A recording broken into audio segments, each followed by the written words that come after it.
Oh, hello there! Welcome back to the channel, everyone, and today we are doing a video about the 3 things you must do before medical school. Now, this video is being recorded, uploaded whenever, after sort of the April-March time where you usually have your exams. So if you guys do have an idea, if you're going to medical school, if you've already got, results, if you've got offers already. So I'm a first-year medical student called Shady. I'm at Imperial College London, and this video is all about 3 things you should do before medical school. Now, this is being filmed around after exam time, so hopefully it should give you a little bit of idea in terms of what you need to do and 3 things that you should really try and achieve before medical school. And these are things that I personally would recommend, having gone through a little bit of medical school so far, and I think would really help you. Now, I think a lot of people would instantly say, you know what, I've done my exams, I want to relax, get off the case. Fair enough. Yeah, you have done your exams, you've done incredibly well. If you've got into medical university, even if you haven't, you must have done something right to get into some sort of university or some sort of course, really. So, well done, and take some time off. I'm not going to include that in my 3 things because obviously it's not a real answer. However, definitely take time off. This is a really great time for you to just, relax, chill, take some time to yourselves. Maybe, I don't know what it is that you like to do for fun, if it's going out and taking walks, watching TV that you just want to watch, the entire day, do that, you've worked hard, relax, man, you can chill for a little bit. Don't go and start revising things, and don't go and start memorizing medical things and start looking at, I don't know, images and stuff like that about med school. Just calm down, okay? You've got a few buns, relax, take the edge off a little bit. And that's, a big thing I would say to do. But this video is more about 3 other things that you can do. If you really think you want to do something, these are 3 things that I think would be quite helpful, I think, before medical school. So tip number 1, I'd say, is to get organised. When you get into medical school, you do get a little bit of time to sort of orientate yourself and rearrange yourself, and you want to use that time well. But it's only a little bit, and you want to have an organised system ready to go in medical school. You don't know what you're going to be learning. What you need to do is you need to have an organised system. And when I say that, you need to know exactly how you're going to be taking notes and how you're going to be revising. Those are 2 big things in terms of being organised. So note taking, I would say take this on a holiday. Have a look at different note taking apps. Maybe look at, Obsidian, Microsoft Word, Notion, look at all these apps and have a look and think, okay, I'm going to use this app. Decide which app you're going to use before you get to med school. Who's that Pokemon? So that you have a set down, revision sort of or note-taking method. You can use 2 or 3 apps if you want to, that's fine, but just know which ones you're going to use. So, the learning style is very similar. You'll have, lessons, you'll have lectures, and, all of that requires note-taking in some format. So, have a little bit of time, spend some time going through each note-taking app. Try and take a few, words and sentences from, a video about, chemistry or biology over the summer. Take a video and try and take some, points from it on different apps and see which app is the easiest to use.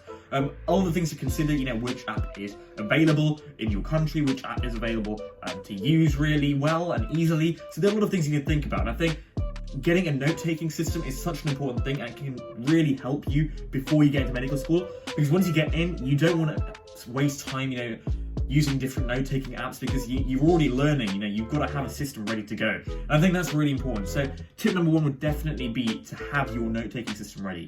And as well as that, get ready in terms of how you're going to revise, Your revision time again is very similar in terms of note-taking. You'll have a little bit of time to get used to it, but I would definitely say that you guys should really have an idea of how you're going to revise. Now in medical school, you won't have a lot of practice questions or past papers, not for 2-3 mark answers, those ones you want to use something like Obsidian, something like any other note-taking app, Microsoft Word, to make your own questions, Because in that sense, you can actually write a question out and you can actually write, 2-3 sentence answer out. You can understand it, you can reflect on it, and that's a really good way to get used to taking notes and getting questions. So that's tip number 1, get your apps ready. So basically, get your organisation ready.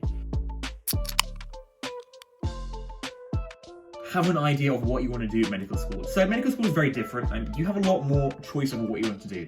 So I definitely say if you want to take some clubs and societies up, have a think, do you want to go into music? Do you want to go into sports? Do you want to do hockey? Do you want to do rugby? Do you want to do cricket? Join a band, orchestra? Do you want to join other clubs? Have a rough idea of what you want to do.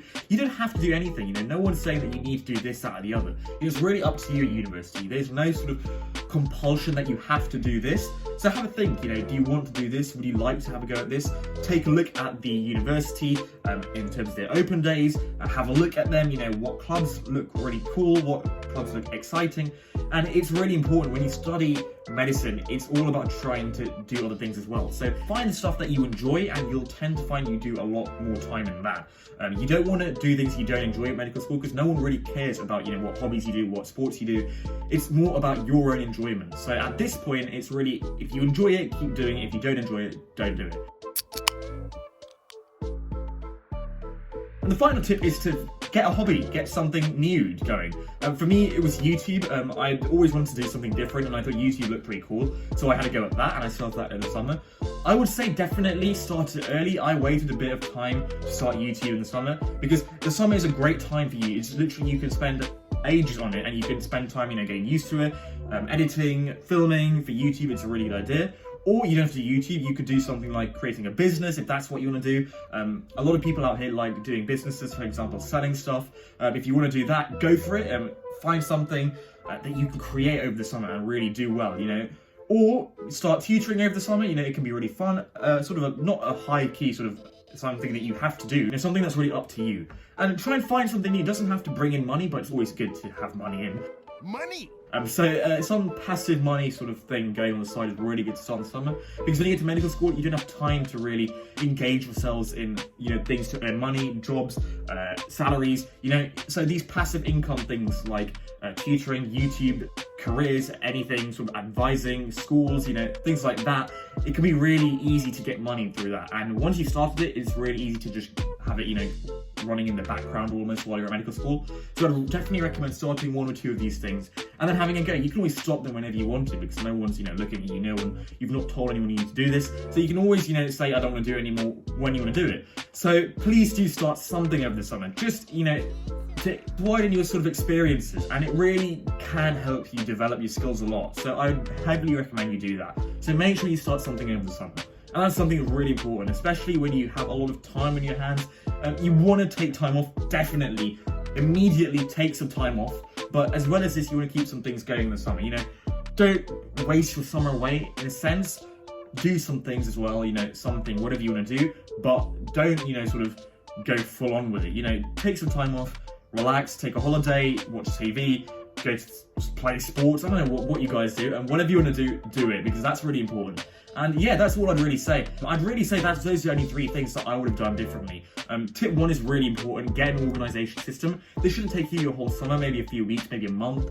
But trust me, it's so helpful when it comes to medical school to have a system ready. So really make sure you have that.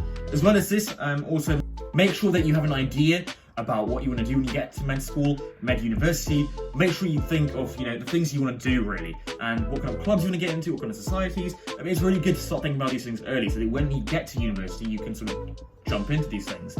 And also have a side hobby going, have a side hustle.